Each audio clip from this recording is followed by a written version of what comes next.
Boa noite a todos. Boa noite. Com essa leitura, então, nós estamos iniciando as nossas atividades de hoje. Mais uma vez, agradecendo a todos vocês que vieram aqui aprender um pouquinho mais da doutrina espírita conosco. Sejam todos muito bem-vindos, especialmente aqueles que estão chegando à nossa casa pela primeira vez ou pelas primeiras vezes.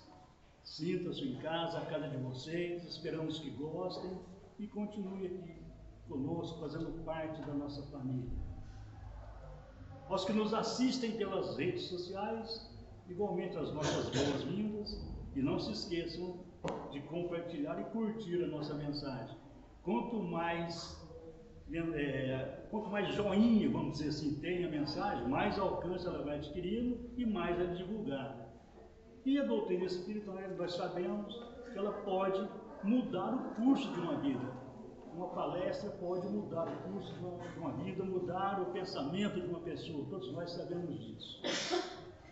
Hoje, nós estamos recebendo aqui o nosso companheiro Guilherme Marques, terceira vez que ele vem aqui nos presentear com a sua palestra, com o seu estudo.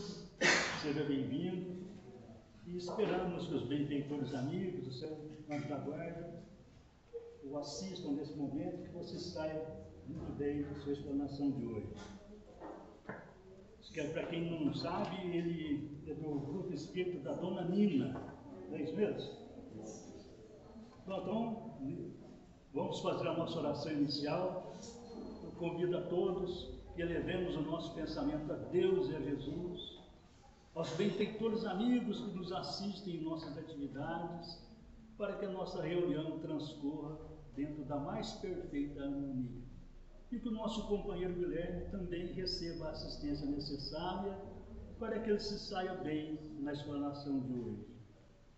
Que a paz do nosso Mestre Jesus nos envolva a todos, hoje e todos os dias da nossa vida, e que durante a nossa reunião ele esteja presente como sempre esteve, e que assim seja. Com você, Guilherme.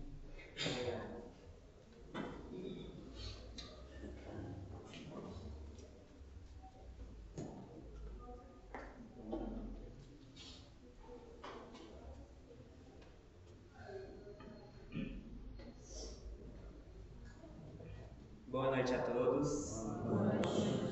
Vocês estão bem? Sim. Que ótimo. Estão conseguindo me ouvir bem? Está muito alto, muito baixo? Tem um feedback. Ok. Então é muito bom estar de volta nessa casa. Fico muito feliz. A gente já começa a reconhecer alguns rostos, fazer algumas amizades. A gente se encontra em açougue, por aí vai, a gente lembra, reconhece, então a gente fica muito feliz de encontrar os amigos, de criar amigos na seara do Espiritismo. Então isso é sempre muito bom para o nosso coração e para a nossa jornada também, né?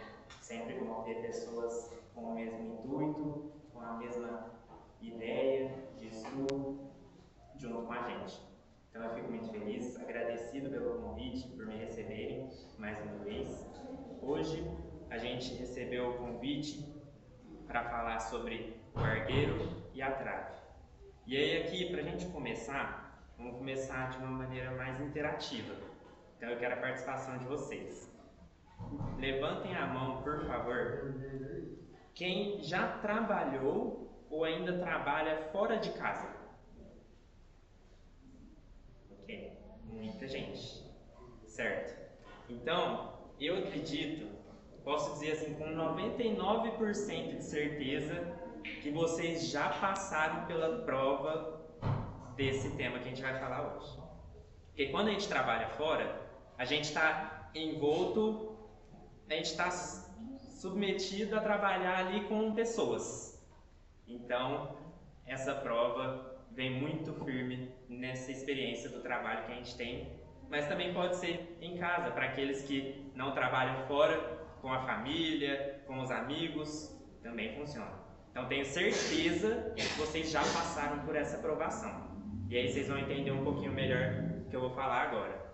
Sempre que a gente pensa nesse tema, eu lembro de um vídeo que eu gosto muito no Instagram. Sempre que eu vejo esse vídeo e constantemente ele aparece no meu feed, eu assisto ele umas 15 vezes.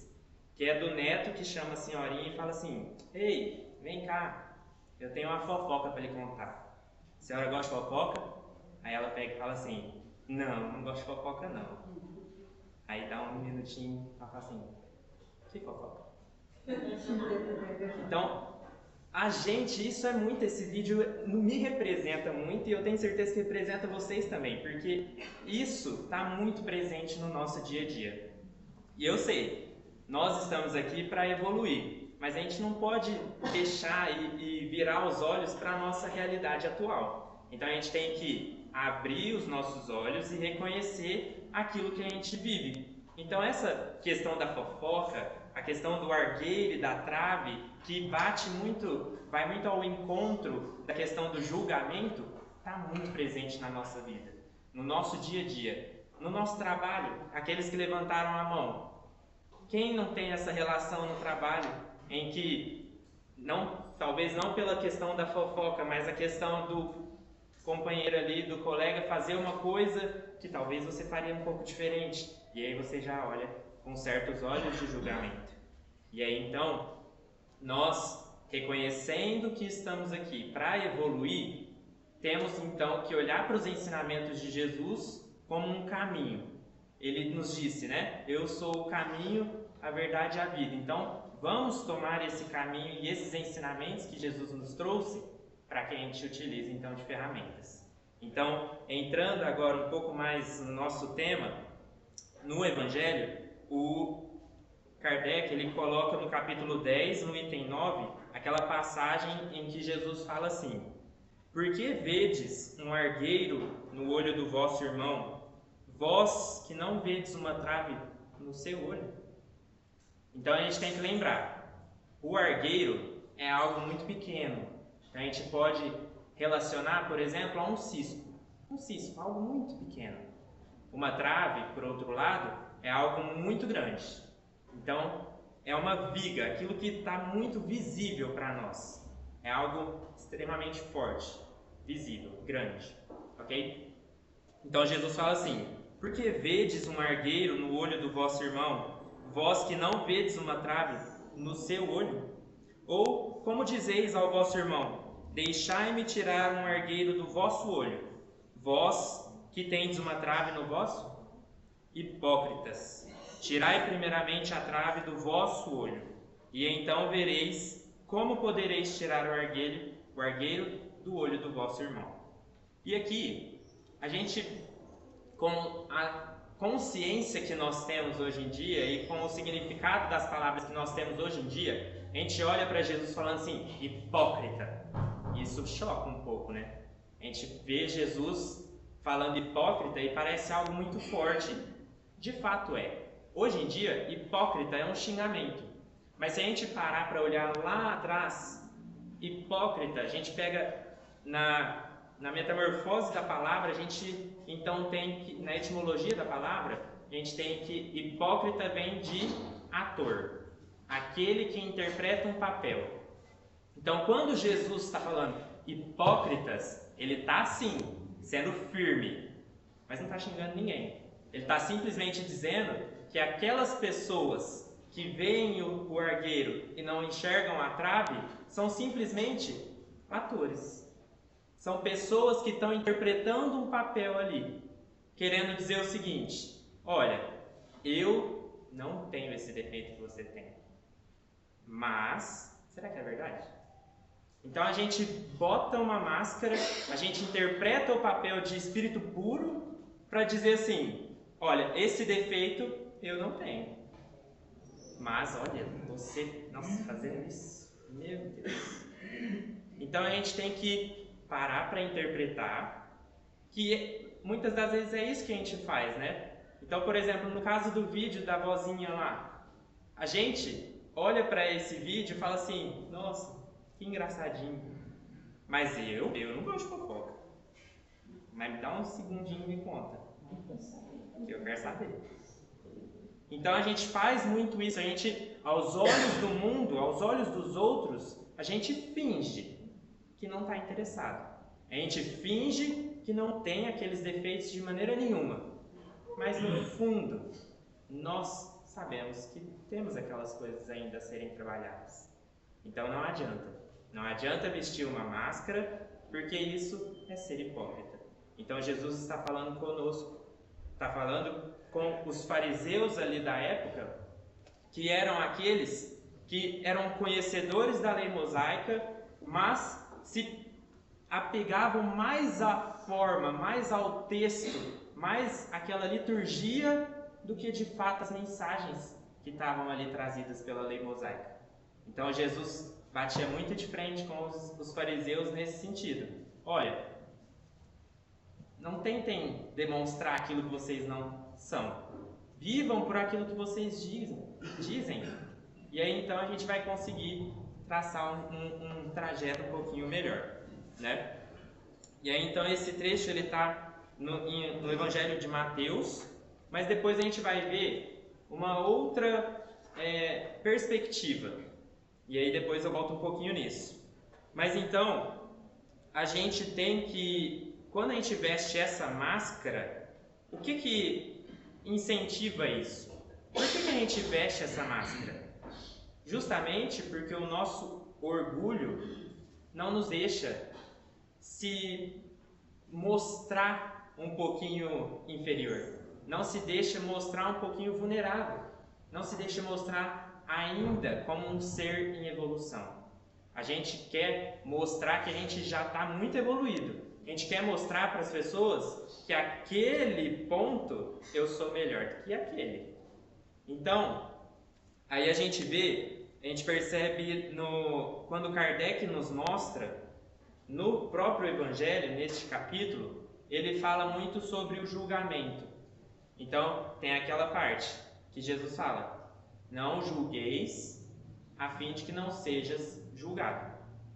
Então Kardec, quando ele traz esse tema no Evangelho, ele nos convida a fazer uma coisa. Beleza, você está julgando os outros. Então vamos fazer o seguinte: se coloque diante de um espelho e aí olhe para você. Só que olhe para você como se fosse uma outra pessoa. Aí então a gente vai conseguir ver os nossos defeitos. A partir do momento que a gente olha para nós no espelho, ou aquela figura no espelho que no nosso exercício não é a gente consegue sentir o peso da nossa medida que a gente utiliza para os outros. Então é quando a gente vê os nossos defeitos com um olhar externo. Porque muitas das vezes a gente não faz isso. A gente vê o do outro e a gente é muito crítico. A gente é muito pesado. A nossa medida é muito pesada. Tem pessoas que entram em depressão por conta dos julgamentos e tudo mais. Então, a gente precisa ser um pouquinho mais leve. E como que a gente vai se colocar nessa posição de entender a dor do outro, entender o peso que a gente julga o outro, se a gente não se enxerga como o outro? Então, Kardec, muito sabiamente, nos faz esse convite de olhar para o espelho, mas não enxerga você não. Enxerga como se fosse outra pessoa. Mas aí, você olha todos os defeitos, assim como você faria se fosse outra pessoa. Aí, gente, aí que tá. A gente consegue ver, então, muita coisa se a gente se despir desse orgulho. Então, livres desse orgulho, a gente consegue enxergar muita coisa. E aí, a partir desse momento, quando a gente consegue ver, a gente consegue, então, agir. A gente não consegue reconhecer, fazer algo se a gente não reconhece. Então, lembra quando Sócrates pega e fala assim: conhece-te a ti mesmo. É nesse sentido. Como que você vai saber o que você tem que trabalhar em você se você nem sabe aquilo que ainda precisa ser trabalhado? Então a gente precisa observar, conhecer, para que então a gente age. Mas é necessário essa ação. Não pode ficar só nessa visão, só nesse reconhecimento. É preciso a ação. E aí então a gente tem no Evangelho segundo o Espiritismo uma outra passagem no capítulo 10, que trata sobre as causas anteriores das aflições. E aí eu e a Ana Júlia Ana Júlia, minha esposa, está aqui também. Eu e a Ana Júlia, a gente estava no nosso culto no lar, e aí a gente leu essa passagem, e aí eu pensei, nossa, preciso falar isso na palestra. Porque Kardec coloca para a gente assim, ó, os espíritos não podem aspirar à completa felicidade até que não se tenham tornado puros. Qualquer mácula lhes interdita a entrada nos mundos ditosos. Então, nós que estamos aqui, a gente comumente escuta que nós estamos num mundo de provas e expiações, certo?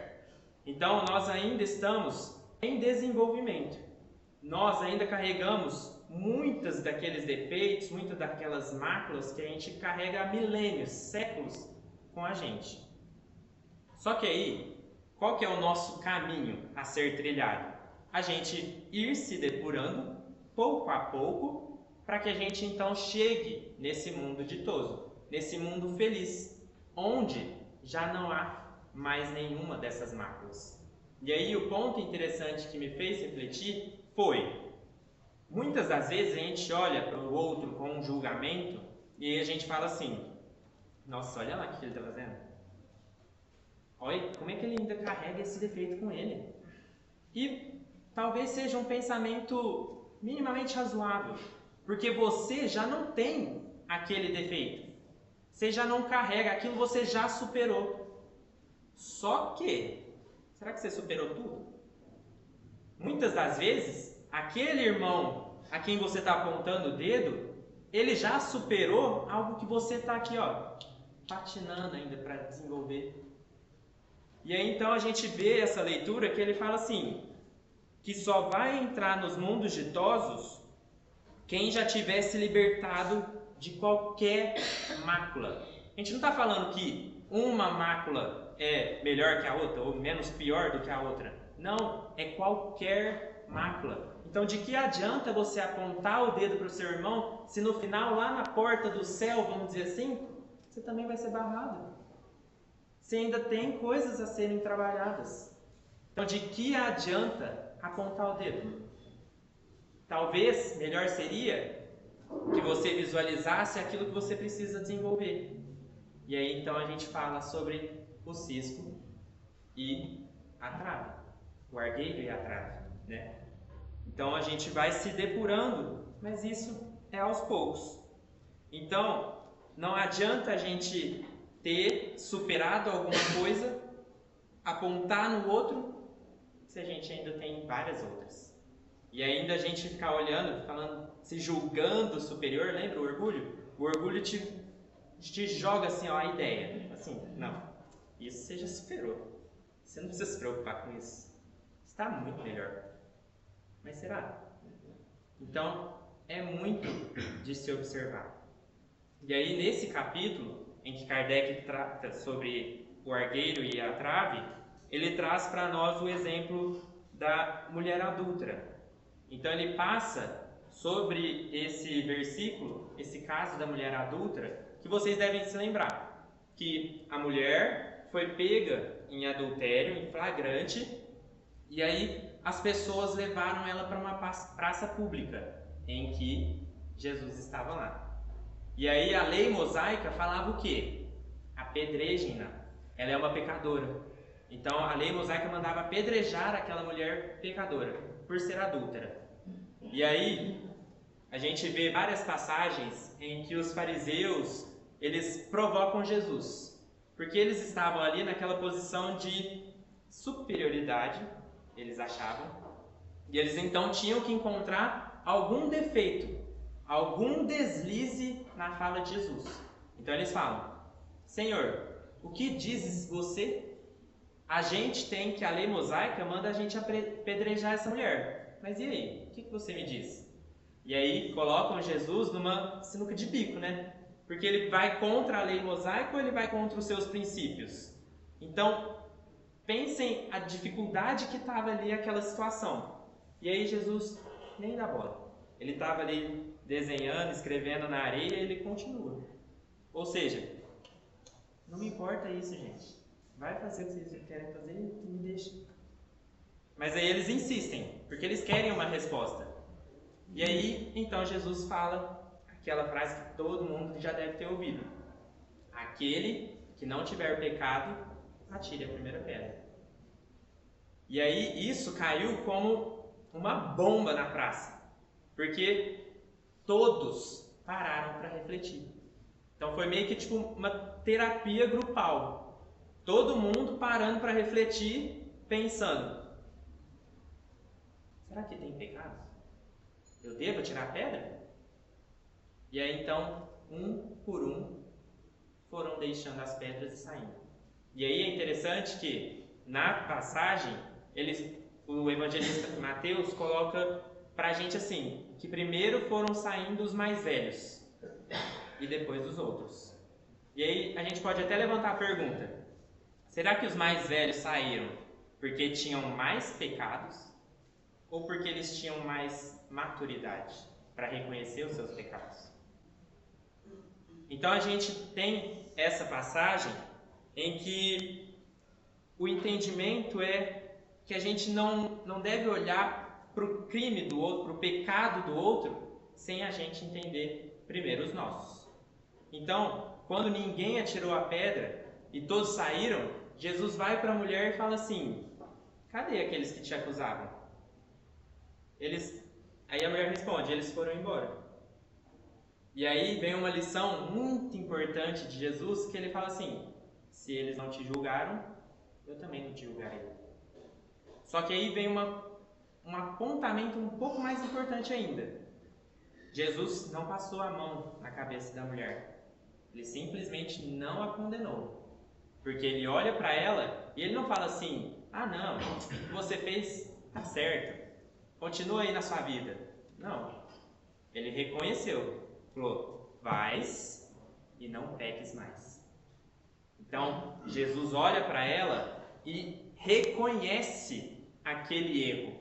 De fato, era um pecado. Mas Jesus olhava não com olhos de julgamento, mas buscando ensinar. Então, vá e não peques mais. Aprenda com esse erro que você teve e vá fazer diferente. Então, a gente precisa pensar nessa parte, porque quando a gente olha essa passagem do argueiro e da trave, a gente foca muito no não julgueis para que não seja julgado. A gente pensa muito na questão do julgamento. Será que eu estou olhando para esse meu irmão com olhos de julgamento? Será que eu estou fazendo juízos de valor sobre as atitudes que ele tem? Mas, será que Jesus, então, ele nega completamente, fala assim, ó, olha só para você. Você está julgando o outro? Olha para a sua atitude. A gente tem, então, nessa passagem, uma segunda parte que é muito importante. E aí, a gente antes lembra de um vídeo, do filme, uma parte do filme do Divaldo, que é muito interessante. Que após ele se reconciliar com o obsessor que o acompanhava durante anos, a Joana de Ângeles olha para ele e fala assim: muito bem, agora fizeste tua parte, então siga amando, que ao chegar ao final da sua jornada, ao olhares para trás, verás que a luta nunca foi contra o outro, sempre foi entre você e você mesmo. Então, quando a gente pensa nessa questão do julgamento, não é sobre o outro, é sobre nós. É nós conosco mesmo. É a gente entender aquilo que a gente reconhece de defeito no outro, ou então aquilo que a gente ainda tem a desenvolver em nós, para que a gente saiba, inclusive, por exemplo, calar. Quão difícil é ficar quieto. É muito difícil. Mas é uma das principais coisas que a gente pode fazer. Quando os espíritos perguntam para Kardec assim, não, contrário, perdão. Quando Kardec pergunta para os espíritos como que é a caridade conforme entendia Jesus, uma das coisas que os espíritos respondem é a indulgência para com as imperfeições alheias. Então, a caridade para Jesus é olhar para esse outro sem julgamentos, para que a gente então seja mais indulgente. E aí, a gente tem, eu lembro muito de a gente foi nesse carnaval, eu e a Ana Júlia, a gente foi para Jaboticabal visitar a nossa afilhada. E aí é uma coisa muito interessante que eu fiquei pensando, porque ela tem 10 meses e a gente é padrinho tá bom, né? Então a gente fica vendo ela fazer as coisas e a gente fica maravilhado. Só que aí, nessa Páscoa que a gente foi lá, ela estava meio gripadinha. Então a gente estava ali tentando dar almoço para ela, mas ela não estava comendo muito. Aí a gente vai tentando, né? Faz aviãozinho aqui, aviãozinho lá, e nada, não adiantava, não comia. Aí a gente então começou a pegar, por exemplo, um pedacinho de beterraba e colocar na mesa, porque aí ela tinha curiosidade, e aí ela queria pegar na mão dela e colocar na boca. Aí assim ia funcionando. Só que ela tem 10 meses. E aí então nesse movimento de pinça não estava ainda muito bem desenvolvido. Então a gente via ela sofrendo com esse movimento de pinça, e a gente queria ajudar, mas a gente não pode ajudar, porque ela tem que se desenvolver, né? Então ela estava lá sofrendo. E aí é muito interessante que a gente olha para uma criança, principalmente uma criança que a gente tem muito carinho, muito amor, a gente não olha com olhos de julgamento, a gente não fala assim, nossa, olha que criança, como é que não consegue pegar um trem aqui, gente? Tão fácil. A gente não fala assim. A gente olha com olhos de entendimento, porque a gente sabe que é uma fase do desenvolvimento dela. Ela não vai ficar daquela maneira para sempre, ela vai se desenvolver, vai ter um momento que a pinça já vai estar perfeita, ela vai conseguir pegar todos os alimentos. Então, são fases de desenvolvimento. E aí, quando a gente lembra da carta de Paulo aos Coríntios, quando ele fala assim, quando eu era menino, eu pensava como menino, eu agia como menino, e aí quando eu virei homem, comecei com as coisas de homem, eu deixei as coisas de menino.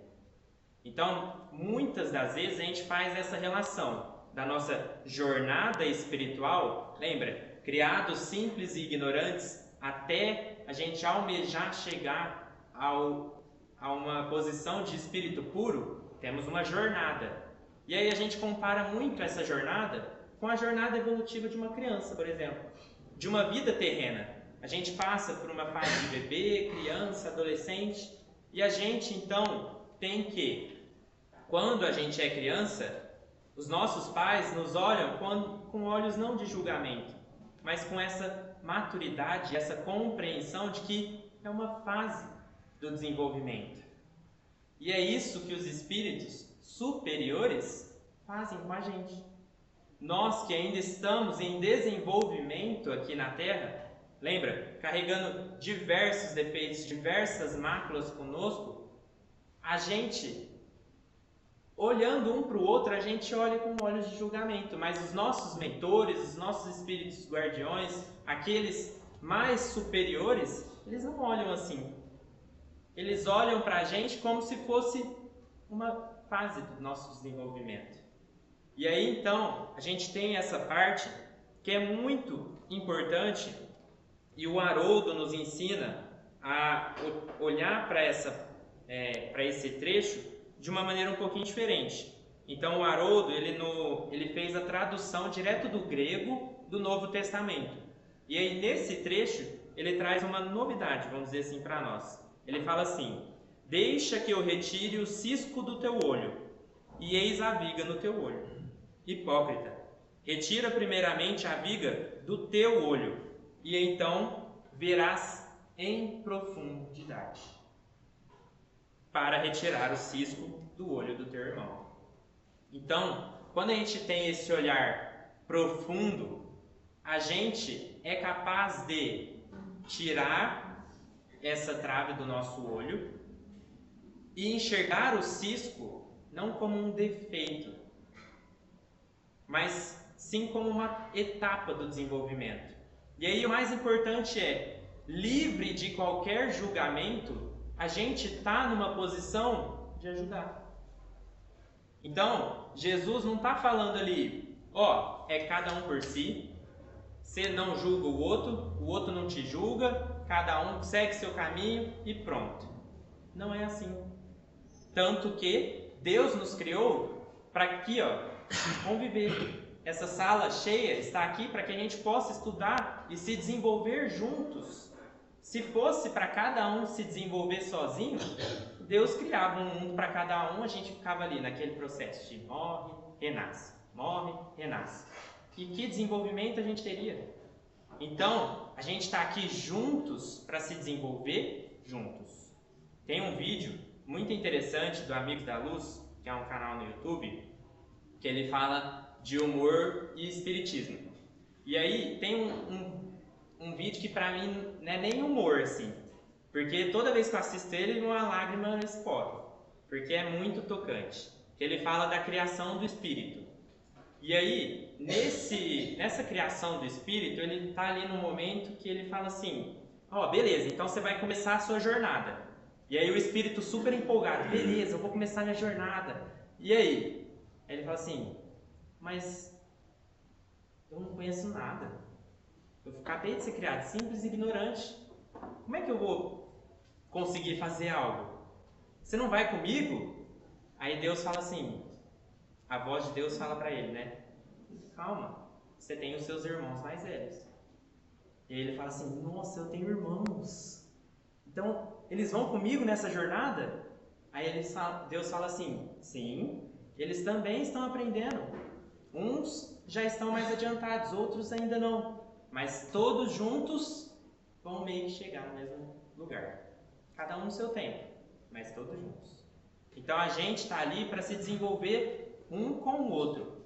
E aí, a partir do momento que a gente se livra, então, desses olhos de julgamento, a gente consegue se desenvolver. A gente consegue ajudar um ao outro sem humilhar, sem denegrir, sem machucar a pessoa, jogá-la para baixo, sabe?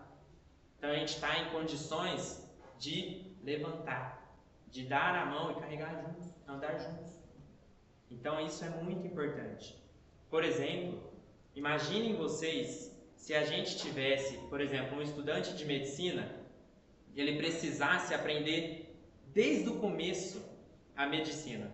Então ele não tem livro nenhum, não tem internet, não tem nada. Ele vai ter que pegar um corpo e estudar ali. Falar assim, nossa, o que é isso aqui? Mas ele morreu do quê? Que doença foi essa? A gente levaria séculos e séculos só para formar uma pessoa. Então a gente se aproveita daquilo que já foi visto lá atrás. A gente consegue, em sociedade, em comunhão, ir ajudando. Mesmo que seja milênios e milênios, uma coisinha já nos basta. Imaginem, por exemplo, se a gente não pudesse olhar para a história e aprender com os erros que nós cometemos em outras épocas.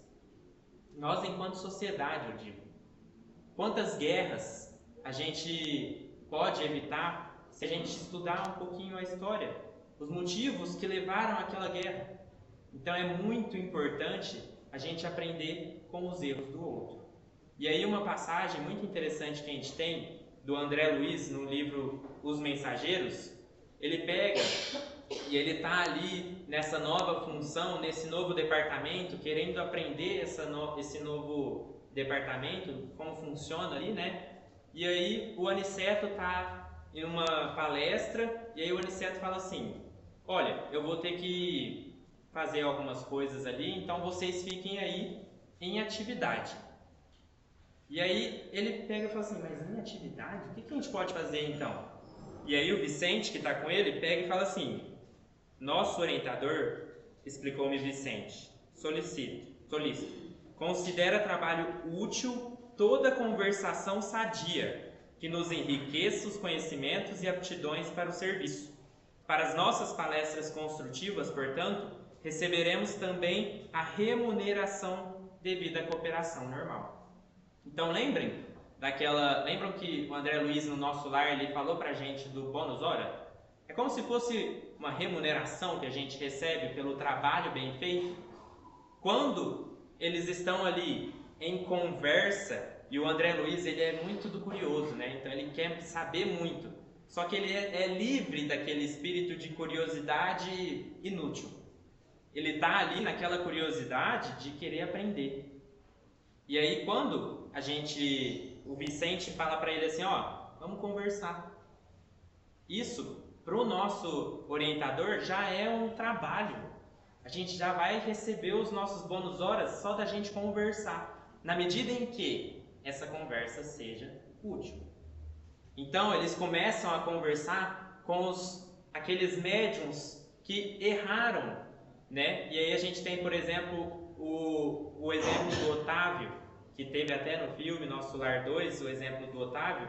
E aí, só de o Otávio contar o caso dele, e aí o André Luiz analisar os defeitos, sem julgamentos, sem os erros do Otávio, mas livre de qualquer julgamento e buscando aprender, isso já era meritoso, isso já era bom, isso já servia para que ele tivesse algum crescimento, algum aprendizado que ele levaria com ele na jornada dele para sempre.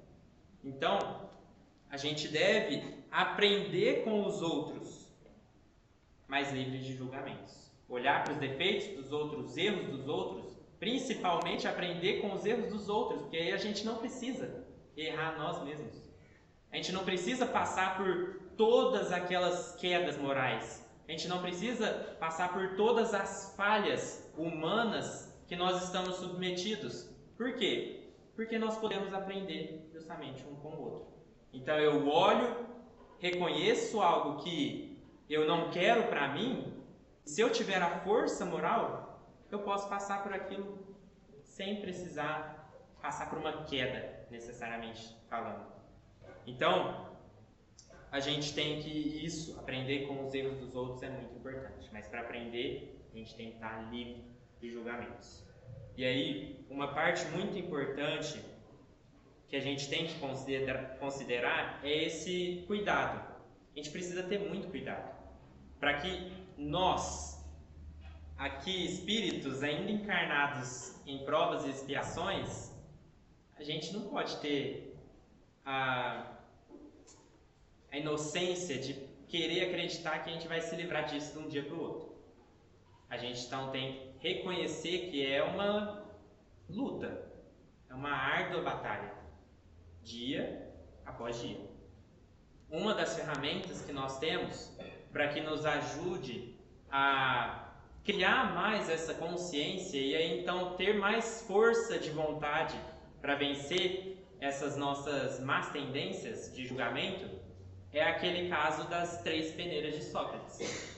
Então, quando a gente analisa esse caso das 3 peneiras de Sócrates, a gente vê que, contando rapidinho, um amigo do Sócrates chega nele e fala assim, eu tenho uma fofoca para te contar sobre um amigo seu. E aí Sócrates olha para ele e fala assim, tá, mas calma aí. Antes de você me contar isso, que você tem para me contar do meu amigo, você passou pelas 3 peneiras? Aí ele olha assim e fala assim, 3 peneiras? O que é isso? E aí Sócrates então explica. Olha, a primeira peneira é a da verdade. Você tem plena certeza de que isso que você vai me contar é verdade? Aí o amigo fala assim, ixi, não, eu só ouvi de outros. Não sei se é verdade. Aí ele fala assim, ok, então talvez você não devesse me contar. A segunda peneira é a peneira da bondade. Isso que você vai me contar é algo bom do meu amigo? Porque se não for, não tem por que você me contar.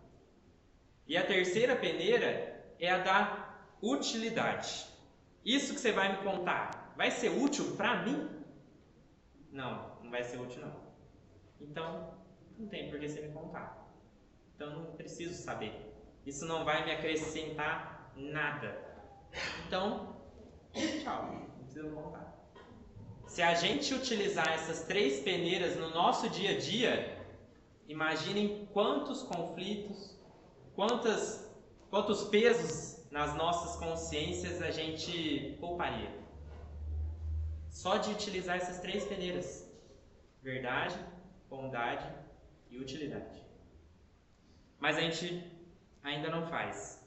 E aí, quando a gente tem um palestrante que eu eu conheci por acaso e aí acabei assistindo um podcast dele, que ele fala assim, chama Simon Sinek. Ele é um escritor e um palestrante estadunidense.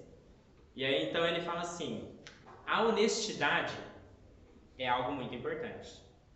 Nós, a nossa vida toda, os nossos pais nos ensinaram, os nossos avós nos ensinaram que é importante você falar a verdade. É feio mentir. Não pode mentir. E aí então a gente cresceu com essa ideia na cabeça, a honestidade é importante. Então eu devo ser sempre honesto. Só que aí o Simon nos convida a pensar o seguinte, a honestidade, ela precisa ser instantânea.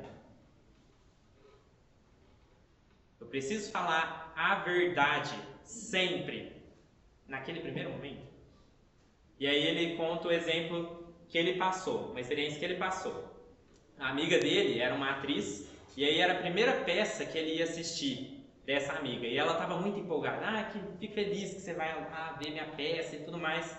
E aí então a peça, ele fala que foi a pior peça que ele assistiu na vida dele. Horrível. Se não fosse a amiga dele, ele teria se levantado e ido embora. E aí depois, no final da peça e tal, ele se reuniu, né, com a amiga, os amigos, e ele fala assim, e aí a amiga pergunta, e aí, o que você achou? E aí ele fala assim, putz, não posso mentir, eu devo ser honesto sempre. Mas será que a honestidade tem que ser agora? Ela tá cheia de adrenalina, ela acabou de sair do palco. Se eu falar alguma coisa, se eu falar o que realmente penso, isso vai destruir ela emocionalmente. Então, eu não preciso mentir. Eu vou dizer a verdade. Então ele pega e responde assim, nossa, eu estou muito feliz que eu estou aqui. Eu fiquei muito feliz de ver você no palco. E todas aquelas coisas que ele falou eram verdade. Ele estava muito feliz, ele estava muito orgulhoso dela, daquela primeira peça que ela estava participando e tudo mais. E aí no outro dia, ele liga para ela. Olha, posso te falar a verdade, o que eu achei da sua peça? Porque naquele outro dia, ela já não estava mais envolta ali em emoções. Então, ela conseguiria ouvir os comentários dele de uma maneira racional. Ela conseguiria absorver todos aqueles comentários que ele tinha para fazer de uma maneira positiva. Então, ele fala que a honestidade, ela não precisa ser instantânea. A gente tem que tomar muito cuidado para não magoar as pessoas. Lembra aquele papo de responsabilidade afetiva? A gente precisa muito disso. Não é só porque algo é verdade que a gente precisa dizer ali na hora. Tudo tem o seu modo e o momento. Então a gente não precisa dizer algo que a gente sabe que vai destruir aquela pessoa, que aquela pessoa vai ficar super chateada. Às vezes é melhor a gente esperar. Deixa o momento passar. Ela tá brava, te contando ali, e aí você quer falar para ela, não, mas você tá errada. Ela não quer ouvir aquilo ali. E se ela ouvir, ela não vai aceitar. Ela não vai ouvir aquilo com bons ouvidos. Ela não vai absorver nada daquilo que você disser para ela. Mas deixa passar a raiva. Deixa passar a emoção. Deixa passar aquele momento de ira. E aí ela vai conseguir absorver. Chama ela de lá e fala assim, aquele momento, acho que você podia ter pensado dessa ou daquela maneira, não era bem assim, você pode fazer isso, isso e isso. A pessoa vai estar muito mais propensa a te ouvir. Então, a gente precisa dessa responsabilidade, não é só apontar o dedo e falar, nossa, olha ali, você errou ali. Tem que saber o momento e o modo da gente dizer isso. Porque o nosso papel é esse. A gente tem que buscar auxiliar. A gente está aqui para buscar ajudarmos uns aos outros, para pegar na mão todos juntos e seguir rumo a esse mundo ditoso. Só que é muito perigoso. É muito perigoso quando a gente fala certas verdades, porque tudo tem esse momento e essa maneira de se dizer. A gente precisa dessa responsabilidade. E aí então, para a gente encaminhar para o encerramento já, a gente traz uma mensagem do Emmanuel, no livro Ceifa de Luz, em que ele vai tratar justamente, fazer um resumo basicamente do que a gente conversou até agora, mas ele vai adicionar uma questão. Porque muitas das vezes a gente é a pessoa que está julgando ali a outra. Mas, algumas outras vezes, a gente é a pessoa que está olhando o julgador julgar outra pessoa. E aí, automaticamente, a gente julga a pessoa que está julgando. Porque, nossa, olha lá, ele está julgando a outra. Meu Deus! E aí, qual será que deve ser o nosso direcionamento diante dessa situação? Diante dessa pessoa que só olha para as outras com julgamento. Então, eu vou pedir a licença para vocês para que a gente leia a mensagem do Emmanuel. Ele diz assim: quanto mais nos adentramos no conhecimento de nós mesmos, mais se nos impõe a obrigação de compreender e desculpar, na sustentação do equilíbrio em nós e em torno de nós. Daí a necessidade da convivência em que nos espelhamos uns nos outros, não para nos criticarmos, mas para entendermos, através da bendita reciprocidade, nos vários cursos de tolerância em que a vida nos situa, no clima da evolução terrestre. Assim é que, no educandário da existência, aquele companheiro que somente identifica o lado imperfeito dos seus irmãos, sem observar-lhes a boa parte, que jamais se vê disposto a esquecer as ofensas de que haja sido objeto, que apenas se lembra dos adversários com o propósito de arrasá-los, sem reconhecer-lhes as dificuldades e os sofrimentos, que não analisa as razões dos outros a fixar-se unicamente nos direitos que julga pertencer-lhe, que não se enxerga passível de censura e de advertência, em momento algum, que se considera invulnerável nas opiniões que emitam ou conduta que impõe, que não reconhece as próprias falhas e vigia incessantemente as faltas alheias, que não dispõe a pronunciar uma só frase de consolação e esperança em favor dos caídos na penúria moral, que se utiliza da verdade exclusivamente para ameaçar ou ferir. Então, como que a gente deve olhar para esse irmão? Será talvez de todos nós aquele que mais exija entendimento e ternura, de vez que, desajustado na intolerância, se mostra sempre desvalido de paz e necessitado de amor. Então, esse irmão que só olha para os outros com julgamento, o que ele precisa? De julgamento? Não. Ele precisa, então, desse olhar com entendimento. Porque a gente sabe, com a medida que nós julgamos, seremos medidos. Então, se aquele irmão está julgando muito ferrenhamente, como que ele será julgado? Pela própria consciência, né? Nem por Deus, nem por nós, pela própria consciência dele. E aí, nesse momento de despertar, imaginem o sofrimento, imaginem a dor de ver tudo o que fez, todos aqueles que julgou. Esse despertar é doloroso. Então a gente tem que olhar para esse irmão com muito carinho. A gente tem que olhar para esse irmão com muita ternura, com muita benevolência, indulgência e principalmente amor. Então, já encerrando, eu agradeço a vocês por terem nos ouvido e fica a mensagem então, que a gente possa buscar olhar para o outro não com olhos de julgamento, mas entender, ver naquele irmão um companheiro de jornada, para que a gente reconheça os nossos defeitos e saibamos que ele também tem defeitos, mas que um dia todos nós chegaremos lá na porta do céu, dos mundos celestes, e aí entraremos, porque aí já não vamos carregar nenhuma mácula com a gente. Então, que Deus possa nos auxiliar nessa jornada e abençoar todos nós. Muito obrigado.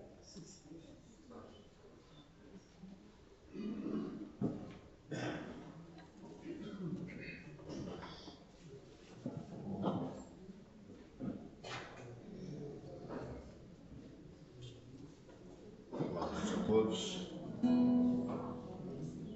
Com tudo isso, vamos encerrar com É Preciso Saber Viver.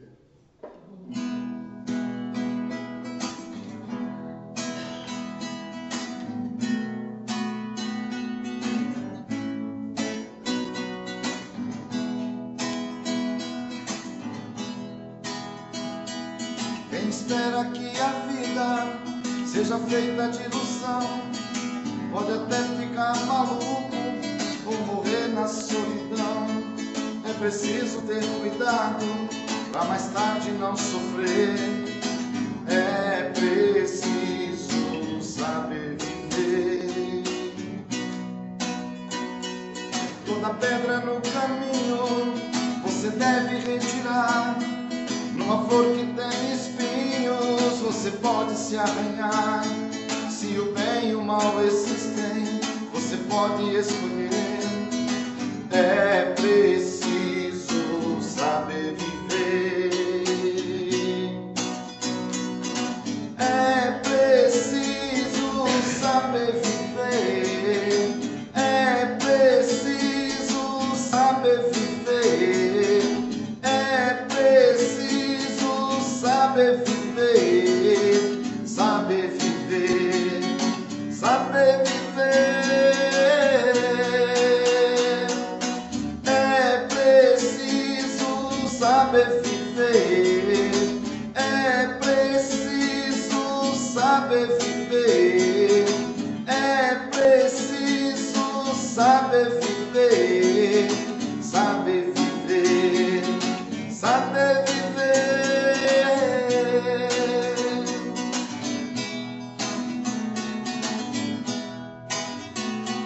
Toda pedra no caminho você deve retirar.